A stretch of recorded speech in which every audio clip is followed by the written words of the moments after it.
Hey guys, Checkers here from ClimaxCombo. It's been a few weeks now since the SAO Animation 10th Anniversary booster came out in the Japanese version of the game. I've had some time to mess around with a lot of builds, and I'm here to kind of give a review on the most notable cards in the set.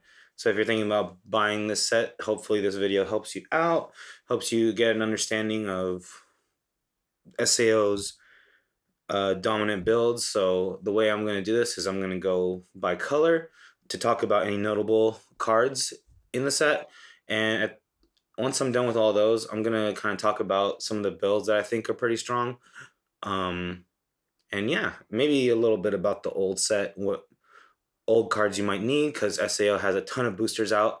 So if you want information about that, that'll be at the end. But to get into the review, I'll start with yellow. So, first of all, spoilers. With the double R's, we have the Zero Argo, 500 power. Her first effect is you can play events without meeting the color requirement. The second effect, when you play a climax, you can give one of your characters plus 1k power. And the last effect is a brainstorm. Pay 1, rest her, mill the top 4. For every climax you hit, you can salvage a character. So it's a pretty solid brainstorm. If you want brainstorm, it's just a great one to throw into any of your builds. And there's a good amount of events in this set and some past events that have relevance with the ignore color ruling. So overall, it's a decent level 0 card. This level 0 Alice, 1500 power. During your turn, she gets plus 1k power. And when you play her from hand to stage, you can send the top card of your stock to your clock and then search for a level 1 or lower character and add it to your hand. So this card's really good. 2/5 on offense.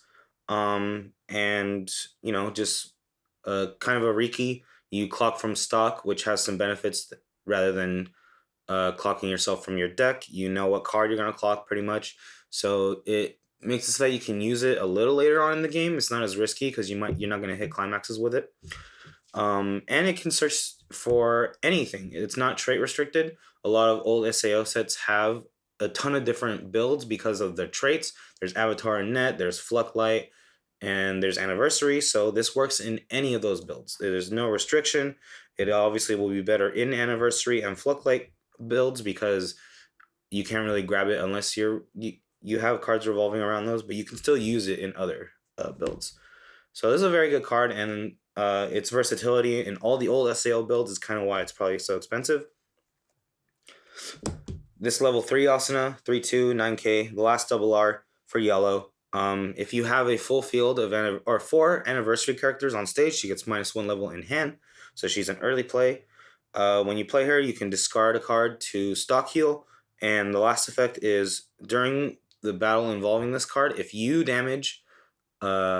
cancel the damage that you would take, you can add her back to your hand, which is kind of nice because she is only 9k. She has no power, so she's probably going to die.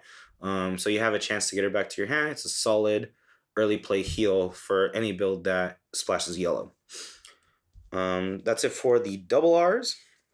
Moving on to these rares, some of them good rares. Honestly, this Alice, probably the most defining card in the SAO 10th anniversary deck. I think it's really good. This 2/1 Alice is 6k power base. She gets 1k power for each of your other anniversary characters. So if you have a full field, she's 10k. And she climax combos with the choice. When you play the choice, you can choose an anniversary character in your waiting room and put it to your stock, and choose an anniversary character or this 1/1 Alicization event in blue and add it to your hand. I'll go over this later. But yeah, that's not all for this Alice. There's also this 1/0 Alice that pairs with it. Pretty much, if you guys are familiar with Payon and Pachin from Tokyo Revengers, this is the exact same mechanic. So this Alice, when you play her, you can put 2 characters from your waiting room to your deck and then shuffle your deck. She's a 500 global. Oh, sorry. And when you do shuffle 2 characters back in, you choose one of your opponent's characters and they get -1k. I think it's in the front row as well. And then the last effect is the Brainstorm effect. You pay 1, mill 3, and if there's a 2/1 Alice among them, you can just play it onto your stage for free. So, this pay on Pachin for SAO is pretty dope. And honestly, the most exciting thing about the set, which is funny because it's just rare, they're just rares. But yeah, so if you know about the pay on Pachin, you pretty much easily can get a full board of 2/1s or level 2s at level 1. And the fact that this combo is when you play the climax and you grab stuff from the waiting room, you get compression, you fill up your hand, you refill your stock because you kind of have to pay out a good amount of stock to get them out. But it pays for itself just with the combo, so it's honestly really strong. Insane utility and a pretty decent sized body. 11k at level 1. If you have a full field of 2/1 Alices with 2 of these in the back row, that's 11k level 2s out at level 1. Not almost no other sets can really deal with that that quickly. And on top of that, you have the added benefit of a climax combo. So it does start to fall off compared to the pay on Pachin because the Alice is not as strong later on, but still very good combo to have essentially at level 1 is what you run this for. And now for some more combos for yellow. Let me consolidate some room here. This level 3, Asuna and Kirito, 10k power, heals on play, and the climax combo is with Mother's Rosaria. This is the Mother's Rosaria in the new set. I think you salvage a soul icon character, and then you give 2 characters plus 1 soul, something like that. I don't really know. This one's not that relevant because Mother's Rosaria has a lot of other climaxes with the same name but different triggers, so they do have gold bar and they also have choice, and you definitely would choose one of those because those are great triggers. Besides that, the combo itself is when this card attacks, you can pay 3, discard 2 cards, and if your opponent cancels the damage that this card would deal, you mill 11 cards and deal 2 damage to your opponent for each climax you hit. So, pretty interesting level 3. It's kind of cool, but kind of not. It's heavy on cost, and having this as your only finish in level 3 is kind of not that good because you can only do 1 usually, and it's only if they cancel, so you might not even get the pings. But Mother's Rosaria combos with a lot of other things, so there's another card in the set that has it, so I'll talk about that when the time comes. But it's notable because Mother's Rosaria is such a recurring climax in a lot of the sets, and there's a ton of stuff that combos with this. So yeah. Next up, this level 3 Argo, 3/2, 10k power. Her first effect is Musashi. When once per turn, when damage this card would deal is cancelled, you can mill the top card of your deck and deal X damage to your opponent, where X is the level of the card plus 1. And her other effect is a climax combo with the choice. When she attacks, you can discard 2 characters to deal 3 damage to your opponent. So this is a pretty lethal card, and a good choice for for a level 3 finish. Because the Musashi effect can kind of go off either with her ping from the combo or with her attack. It makes it so that you can kind of almost do 3 attacks. You get 3 attacks with 1 card and 1 combo. So having multiple of these is pretty devastating. It is ditch 2, which is kind of hard to pull off more than 2, I would say, consistently. And that's kind of it. You're going to run out of juice. You're going to run out of hand after that. But yeah, this is a pretty neat option, and I know a lot of people have been trying this level 3. Lastly, for yellow, I'll talk about this progressive event. 1/1 ignores the color ruling, so already you don't even need the Argo. You salvage an anniversary character when you play it, and you can reveal the top card of your deck, and if that card is a level 0 or lower, you can send it to your stock, so it'll pay for itself sometimes if you reveal level 0.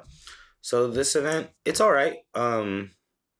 It's one of the better events to run if you're trying to run an event-based deck, and this does work with some of the other cards that I will go over soon in green.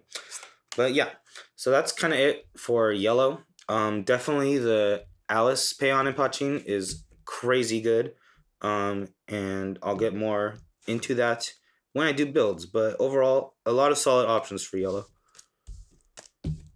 Excuse me. A lot of climax combos for yellow. So moving on to green, we have this Leafa that's crazy good, 500 power, double R.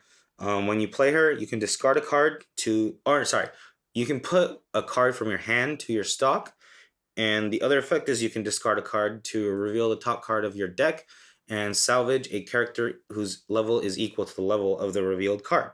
So amazing utility card. You can hand filter twice. You can generate an extra stock. You can kind of salvage some useful cards from your waiting room. It's just a great utility card and pretty essential in any build. I mean, it works in anything. It's not restricted by traits like the Alicization, like the Alice. So you can run it in a lot of the old sets as well. But this one is Anniversary Avatar Arnett. Next up, we have this one Oyuki that combos with Mother's Rosaria as well. And that's all she does. The climax combo is if you have 3 other anniversary characters, you can mill the top or look at the top 5 cards of your deck, add an anniversary character to your hand, and then this gets 1k power for the turn, making her 6k with the climax combo. So this is a pretty good combo. You get to mill through your deck a lot, and she's slightly stronger than base, which is nice, and combos with Mother Rosaria, which has a lot of support already. Oh, sorry. I forgot to pull this out, but she can also grab this 2-1 event when you look at top 5. The event is just, when you play it, you can salvage a Mother's Rosaria event from your waiting room back to your hand and give one of your characters plus 2k power for the turn. Not very good, I think. Gold bar is easy to get. I don't think having a slot for this event is that worth. So that's not good. That's not that great. But this Yuki is definitely a very good, probably the best gold bar level 1 combo in the set. And yeah, it's very good for green. And then the last double R for green, 3/2 Mito. When you play her and you have another Asuna on stage, you can deal 1 damage to your opponent, and she climax combos with this gold bar, progressive gold bar. At the end of her, at the end of her attack, you can pay 2, discard an anniversary character to swap her with either this level 3 Asuna and this level 0 Kirito, or this level 0 Kirito. Swap them, they switch places, and they get +1 soul for the turn. So this level 3 Asuna, 3/2, 8500 power. She gives all of these level 3 Mitos 1k power, and your opponent cannot use backups when they battle against her. The other effect is a global level multiplier for all your anniversary characters. And the last effect is when you play her on stage, you can choose a card in your hand whose level is equal to your level or lower, so level 3 or lower, any card pretty much. Play it on stage for free, and then it gets +2k power for the turn. So that card is pretty good. And this Kirito, level 0, 1500 power. When you play a climax, you can give one of your characters +1k power, and the other effect is pay 1, rest him, to give one of your characters, when they reverse an opponent by battle, you can salvage a character. So, essentially, in the progressive build, you are pretty much trying to play 2 Mitos to swap with these 2 in the back row to get 2 more attacks in. So you're essentially doing 5 attacks in 1 turn, and these get +1 soul, so you're dealing a lot of damage. There's no healing, but you do get a ping 1. Pretty much you want to have all these cards in your hand or on stage already. Maybe only the Keito on stage, but you want 2 Mitos and an Asuna in your hand.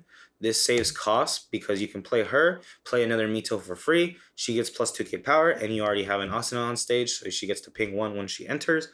And then you should, hopefully that saves enough stocks that you can pull 2 off, because pay 2 ditch is kind of a lot and not that cool. But yeah, it's nice. It's a pretty interesting finish. But you have to kind of build the deck around it and make sure you are building up enough resources to really pull it off. So yeah, there's that. It's a good finish. I like you can make a progressive build with 8 gold bar. I'll go into that later. Don't need to talk about it now. This 1-0 Mito, 4,500 power. When she attacks, you can give one of your anniversary characters 500 power times your other anniversary characters. So if you have a full field, you can give something +2k power. And the other effect is when she attacks, you can give all your characters the effect of when you trigger a gold bar, you can draw 1, discard a card. So this card is very good for 8 gold bar builds. Extra hand filter, extra draw can be useful when you trigger gold bars. So, and the pump is nice to help reverse things at level 1. So that's a notable card for the gold bar builds. This level 1 Mito, 5k power. She climax combos with this gold bar. On attack, you can discard a card, and if you have experience 2, you can look at the top 3 cards of your deck and add up to 3 anniversary characters or this 1/1 progressive event. And that's it. So honestly, this combo is alright. Definitely if you want to make a build with the level 3 Mito, I would consider this just because it's all progressive. So it's kind of neat. But other than that, I think the Yuki is definitely better. Yeah, you can potentially +2 with this level 1 Mito, but she doesn't get any power. And it's just not as much milling unless you have multiple of these. So it's alright. It's an okay combo. Notable because of progressive. And then lastly for green, this is kind of a pretty sick build. Level 3 Yuna. Move shit again. Level 3 Yuna. 9k power. She gets 500 power for each of your other anniversary characters. So if you have a full stage, she's 11k. When you play her from hand or from the deck, you can pay 1 to search for another Yuna, this exact same card from your deck, and play it on stage. And then lastly, climax combo with this gold bar. Pretty much it's just if you have another anniversary character, then until the end of your opponent's next turn, the character across from this gets -2 soul. And then it works with this level 0 Yuna. When you use a startup, you can give one of your characters 1k power, and she also climax combos with this gold bar. If you're level 2 or higher, you can pay 1, send this Yuna to the waiting room to play the level 3 Yuna from your hand. And so you can kind of tell where this is going. This is similar to the Sora. At level 2, you play the Yuna, you make sure you have the Yuna and the gold bar in your hand. You play the Yuna from your hand, then you can just pay 2. It's pretty much pay another 2 stock to fill up your front row with other Yunas from your deck. It's 3 stock to have 3 Yunas that all give -2 soul in front. And that's different than the Soda, because the Soda is you at the start of your opponent's attack phase, you choose characters that get -2 soul. This is just all of them get -2 soul, which it's still good. It's still pretty good. And this whole combo is definitely cheaper than the Soda. And lastly, to note, this card specifically has a lot of synergy with these Yunas. 2,500 power. When you play her, both you and your opponent resolve the effect of, if you have 5 or more cards in memory, you choose 4 of them, and then all other cards get sent to the waiting room. And the other effect is a startup. You can pay 1 send her to pay 1, shuffle 2 characters from your waiting room to your deck, send her to your waiting room to salvage a character. So this card is definitely has a lot of synergy with the Yuna because you can make sure that the Yunas are in the deck so you can search them out with her effect. It also frees up a slot and you can salvage. So, she doesn't have to stick around. You can just hand filter and then fill up your board with Yunas. So there's a lot of synergy with that. And yeah, that's pretty much this whole interaction. This for green. So yeah, some decent options for green. Definitely the Leafa is super good and super versatile in a lot of builds. There's some good gold bar options, but I think out of all of these, the Yuna definitely stands out as like a impactful build. Easy, repeatable, -2 soul in front across the whole board. And there are ways to kind of protect the Yuna, so I'll go into that later in the builds. That is a notable build. But yeah, that's it for green. All right, so this Silica, the only double R for red, 10k power. When she's played on stage, you can look at the top X cards of your deck, where X is the number of your opponent's characters. So if they have a full field, you can look at top 5, which is cool. And she combos with the door. On attack, you can discard 2 cards, and I think if you have, you need a full field of anniversary characters. Yeah, you need a full field. And then you deal 2 damage to your opponent, and then shuffle 2 cards from their waiting room into the deck. So yeah, this level 3 combo is pretty good. Actually, it's really good because her first effect replenishes your hand. It pays for itself. So discarding 2 is not that big a deal. It actually makes it more feasible to play 3 and do the effect. And having a full field, it becomes easier because of that. So you only need the climax in hand and then 6 other cards. Pretty much. Her effect also helps guarantee the combo because you can look at top X. I guess it can vary depending on how much characters your opponent has, but I don't think that's something that is most of the time easily played around. And yeah, the combo is really good. I mean, you just straight up get burn 2, and you get to decompress them a bit. So honestly, this is a super good finisher for the set. One of the better finishers if you're just looking at one card, one climax that you want to use to finish the game. And she does have one other card that kind of supports her build. This other Silica, 1500 power rare. When you play her, you can discard a card to salvage a character whose level is equal to the number of this 3/2 Silica in your waiting room. And the other effect is you can pay 1, sack her to salvage the level 3 Silica. So overall, amazing utility card for her. As long as you're running these level 3s, you can kind of grab most of the time anything. It does depend a little bit. Obviously on how many of these Silicas you have in your waiting room, but that's honestly not that bad. A lot of times you're just trying to get the extra ditch early, so even grabbing a level 0 is still better to filter out your hand.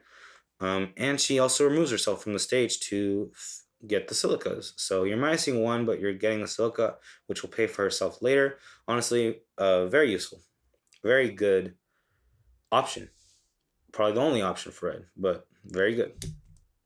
And then lastly, this Lisbeth, 3/2, 10k power. When she's played on stage, you can pay 1 to either stock swap or give all your characters in the front row plus 4k power. So this card is nice for red. Stock swap for red. It's an avatar net, so it works in the old standby build. That's the most notable thing. And 4k power kind of synergizes with that build as well. It's just a good utility level 3 to have for red. So yeah, that is it for red, the most notable stuff. But it's pretty dang good. Makes red worth running just based on that. For the last color, we got blue. This Yui, 1500 power, double R. When you play her, you can discard an anniversary character to draw a card. And then her other effect is either when you play her from hand to stage, or when she's sent from stage to waiting room, you can pay one, discard a card to search for an anniversary character and add it to your hand. And a lot of utility with just this one card. You can potentially search twice with this card. You can also hand filter, ditch, and draw. This card's pretty good. I do like it because it lets you draw a card. There aren't too many ways to grab climaxes sometimes. So I think this is a good utility card to throw into any build. But it's not completely essential. It doesn't, like, you don't need it. So, yeah, it just depends on whether you want that, you know? Whatever. Good card. 1/1 Xenon, double R. When you have experience 2, during your turn she gets plus 2k power, making her 6k. And when she attacks, you can send one of your other anniversary characters from stage to waiting room. Then you can reveal the top card of your deck. If that card is an anniversary character, you can add it to your hand.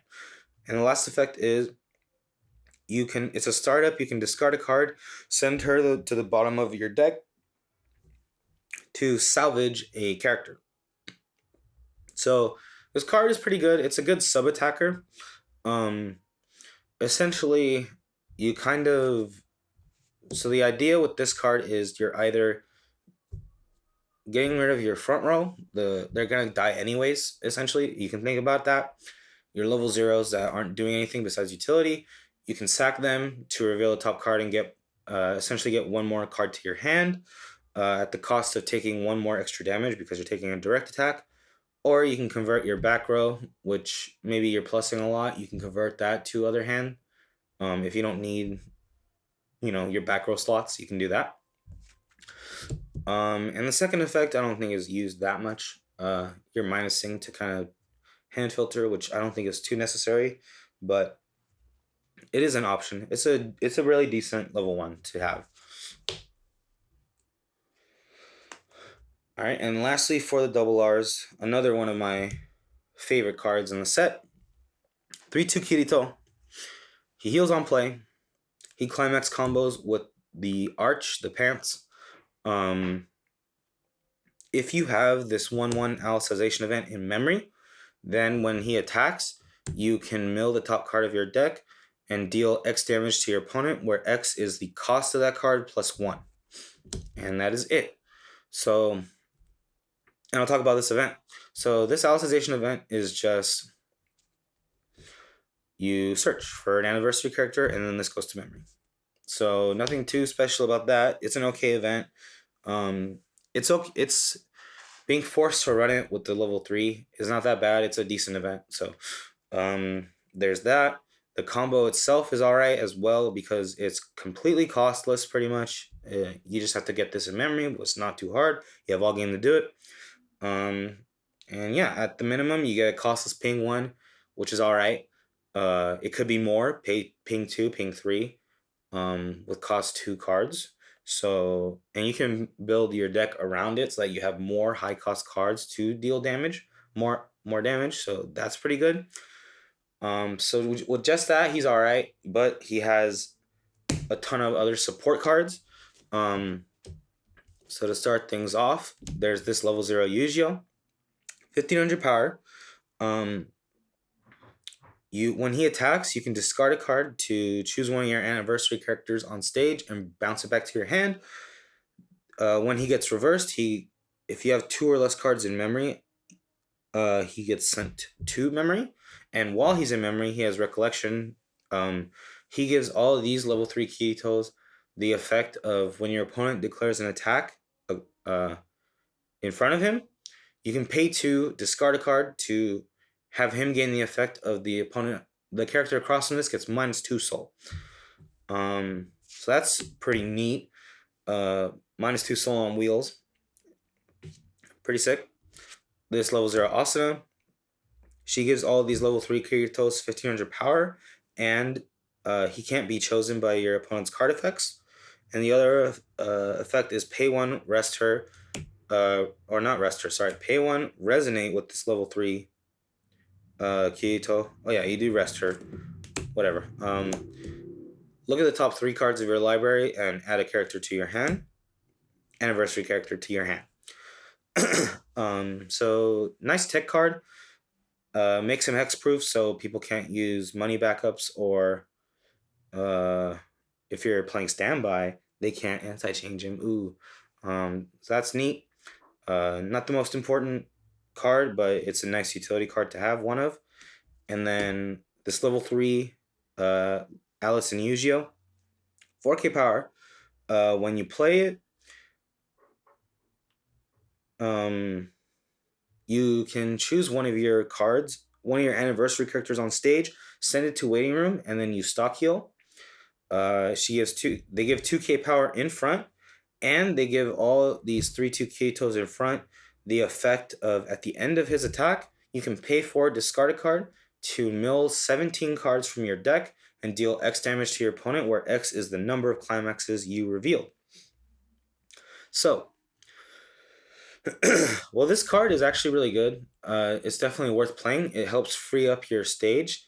Instead of ditching, you can kill one of your cards on stage that you don't need anymore, because you're ideally, once you hit level 3 with this build, you're trying to play as many of these Kiritos as you can, because the combo is costless, so it's really not that hard to just pull off multiple. They all heal, so you can do a ton of healing. They all have minus soul, so you can mitigate a lot of damage. They're hexproof, so you can get your attacks in. This beefs it up a little bit, and it last ditch attack. You can pay your stock to ping a ton. 17 cards is a lot, and you're probably on average going to hit 3 to 4 climaxes most of the time, so you'll be dealing 3 or 4 with it, typically. So yeah, Voltron Kirito is pretty sick. I think it's pretty neat, but it is a lot. It's a heavy combo deck. You kind of need multiple pieces to really get the full benefit out of it, and I'll explain in the builds a bit more about how to build deck around it. And lastly, for blue, most other blue cards kind of revolve around a specific card in the set. This is the only other notable blue card. This rare 2/1 Xenon, 6/500 power. She gives 2k in front to your level 3s, and the second effect is a brainstorm. You can pay 1, rest 2 characters, doesn't have to be herself, to mill 4 and deal X damage to your opponent, where X is the number of climaxes you milled. So, it's usually a ping 1, ping 2 if you're lucky, which is pretty neat. And you can kind of repeat it, so you can mill the other 4 cards to do it twice. And there are kind of other gimmicks in the builds, in the decks, where you can get rid of your field and replace it with other cards from your hand to either get even more pings or do a combo or something else on top of that. So this is a pretty nice card to have. It's a good assist generally. Like, it's just 2k in front, and you get a bit more endgame potential with the extra ping from the brainstorm. So pretty solid card. Blue it's honestly not that exciting, but I think the level 3 Kirito is super tight. But yeah, I've gone over all the cards, all the notable cards in each of the colors. I definitely think yellow is the strongest because of the Alice, but every color kind of has something good. Like, there's a lot of builds. I will go over what I think is really strong now. So now for the first build I want to talk about is pretty much just the Alice, the Payon Patin Alice. It is very strong, and it's pretty easy to guarantee. All you need is extra milling early game, and there's plenty of cards that can facilitate that. So it ends up being very consistent to pull out a full board of Alices and then just combo. You just hold on to the choice until you have all the Alice's on stage, and then you can play it. They pay for themselves. You get all the stock back. You fill up your hand easily. You have a full board of 11Ks at level 1, and then you refresh. So you've gotten extra compression. You have a really strong board at level 1. Honestly, the advantage you get from that is pretty insane. And then you can kind of make your deck in a way that you have some good level 1 backup options. So even if they can get over 11K, you have a bit of insurance to keep your Alices around to potentially do it again. And if not, you free up a slot to deal extra damage. And then you can play once you're level 2, you can just play them anyways. The choice kind of just pays for itself. So you get your stock back for a good attacker, and you can grab anything you want. So honestly, this card is super good, super strong, early mid game card, and it kind of fuels the rest of the deck. So to pair with the Alice, you choose kind of a strong level 3. I like the level 3 Kirito. I think most people are trying to make this work. Because she does grab this Elsa'ization event for some reason, so it makes it even more consistent to make sure it's in waiting room. I mean, not waiting room, in memory for the Kirito combo. But even though the Kirito is costless, you might not, like, you're building a lot of stock with the combo, with the Alice combo, so the Kirito combo itself doesn't benefit too much from all the extra stock. However, he does have a lot of other effects that he can use the stock on instead. So you can use it on the Yugio -2 soul effect. You can use it on the extra ping with the pay 4 ditch, the Alice and Yugio backup. So I do think Pant's choice branch is a really strong build. And then I do think pairing it with the Silica is also good. This, I think, on its own, is a very good finisher, and probably the best finisher because it doesn't need any other parts. It's just her. You just play her, and you do it. It's a good combo. Deal 2, decompress your opponent a little bit. It's very lethal. You can't heal, which kind of sucks. But still, it's a very good combo. So I think pairing it with either of those is the best way to go. But I do think I personally like choice in Pants. You can also you can make it so that your deck has a lot of high cost cards for the level 3 Kirito effect. Like, you already have more 2/1s with the Alice, so you're potentially paying 2 damage when you mill those. You can put a bunch of cost 0 cards to your stock, so you can start preparing for. So you can get rid of all your low cost cards as much as possible to hopefully get higher cost cards to ping. You can also fill up your level 3s with the old level 3s that need experience 6. It kind of synergizes well. They have an early play. They have 2 early plays that heal as well as grab climate or look at top X. So I think those cards work really well because they end up filling up your deck with more high cost cards, making it more lethal of a combo. Honestly, this is the best build, I think, for sure. You're definitely going to run this Alice with something. Up to you. Other notable build that I think is pretty strong, but definitely not as versatile, is the Yuna build. It's definitely going to be 8 gates. Or not gates, sorry. 8 gold bar. At first I did like the Mother's Rosaria with the Yuna. So you pretty much get a combo at 1, 2, and 3. And that's pretty cool. But it's a little all over the place. It's kind of hard to stick to your game plan throughout the game because you can't really guarantee your hand as much. if you're trying to pull the level 1 combo off and then do the level 2 combo pretty soon after, it can be a little hard to make sure you have all the pieces for the Yuna. So I think that's why you don't typically need to do this. I think Mother Rosaria has a lot of support, so you can kind of make a lot of different Mother Rosaria builds. You can run the Asuna from the Alicization 2 because she also combos with it. You can run another combo in case. You can run the old 1-0 Yuki that comboed with Mother's Rosaria. There's a lot you can do, but I don't think this is what you want to focus on. I think the Yuna is pretty cool. It's super easy to do her combo and get a full board of Yunas. And repeat that over and over again because you have gold bar, you have a lot of good backups and a lot of good back row assists that enable you to kind of keep your Yunas alive so you can do the combo again the next turn. I think that's what makes this Yuna build so strong is the consistency and repeatability of it, so you end up mitigating a ton of damage. So if you have the old set or the old 10th anniversary set, there's this level 3 Yuki climax combo with the gold bar.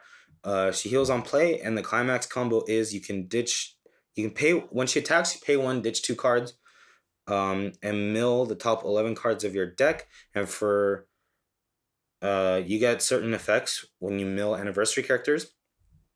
So if you mill 4, you could deal 1 damage to your opponent. If you mill 8 or more, you heal 2, and then if you mill 11 or more, you deal 2, and then you deal 4. So this combo is kind of nuts, and in order to hit all 11 cards, you need a ton of anniversary characters in your deck, but you can kind of pull that off with this card because the fact that she can grab a character from your waiting room means that you can use this, put 2 anniversary characters back in your deck, grab another one in your waiting room back to your hand, and then keep doing it over and over again for as much stock as you have. So you just need 2 stock to play the Yuki. You do this for as much stock as you have. Maybe you were able to mill as well, so that way you don't have too many climaxes left. You can pretty much put in like a ton of anniversary characters with this card, and that guarantees this level 3, which is pretty lethal if you do get all 11. That's ping 1, ping 2, ping 2, ping 4, and then her attack, and you heal 2. It ends up being pretty beneficial to do that. So yeah, that's a neat build, and I will be profiling that at some point. But yeah, I think the Yuna is the second most competitive and interesting build. Other than that, there are other combos you can do, like the Argo.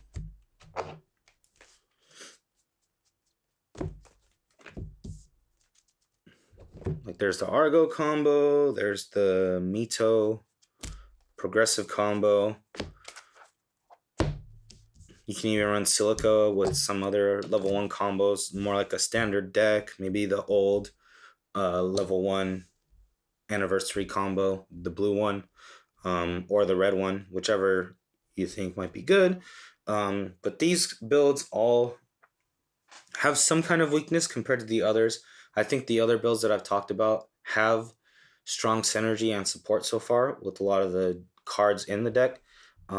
There's some kind of downside, like the Mito is pulling 2 of these off is you absolutely need to do that because otherwise it's really not that good. And it ends up being kind of clunky. You need a lot of cards, different cards in your hand to do that last turn. You need a lot of stock.